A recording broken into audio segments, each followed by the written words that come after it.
It is really important that a lot of people are involved in your care.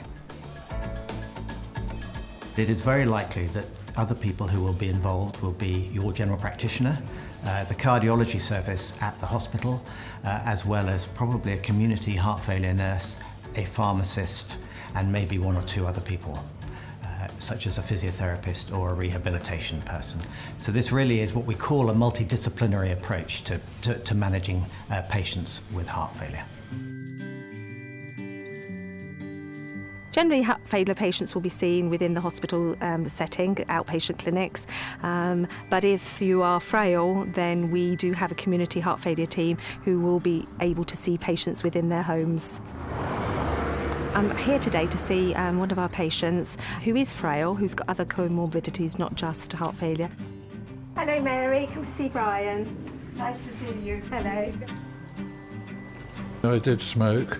I also used to go out baling straw and hay with all the full menagerie of dust, with no mask on, not knowing I was doing all this damage to myself.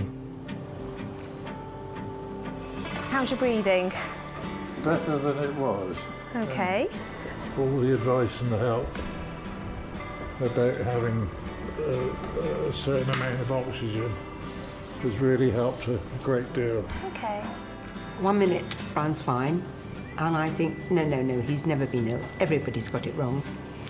And then another time, I know he's so desperately ill. And really, all I can do is love him. It's as simple as that. My weight's way down at the moment. Okay. This morning I weighed myself and it was down to 14 stone and 5 pounds exactly. Okay, so that's good, because it was about 15 stone, wasn't it, before? Well, I worked hard to get my weight down because I think it was making big demands on my heart and my breathing. As you know, I used to be about 19 stone. Well, how about the metolazone? Because you were on some metolazone, weren't you? We only really use it if the weight starts going above. And Mary has a pretty good idea too. Brian has lost a lot of body weight, but he retains the fluid weight, and that's what we have to keep down. The fluid builds up from the legs and then up into his lungs, and then breathing becomes very difficult. She said, I'm going to give you a metabolism today, or I've rung Sue, or spoken to the doctor, or... So you use the helpline? Yeah, we use the helpline a lot, as you know. And are you still seeing the hospice at all at the moment? Yes, I've been there 6 or 7 times for a massage on my back because I was having all sorts of spasms in my back, probably to do with my breathing, which helped a lot, and they were fantastic.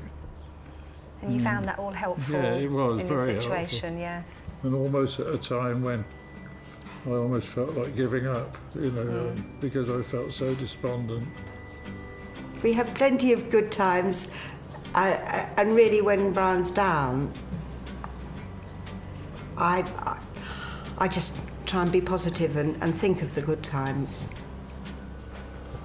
Mary, my wife, and my son-in-law have been fantastic looking after me here. The nurses have been fantastic, and I'm very grateful to everybody. I'm able to still stay in my lovely home where I've lived for 40 years. Who knows what's going to happen tomorrow? Nobody. And I try and just be positive and think about today.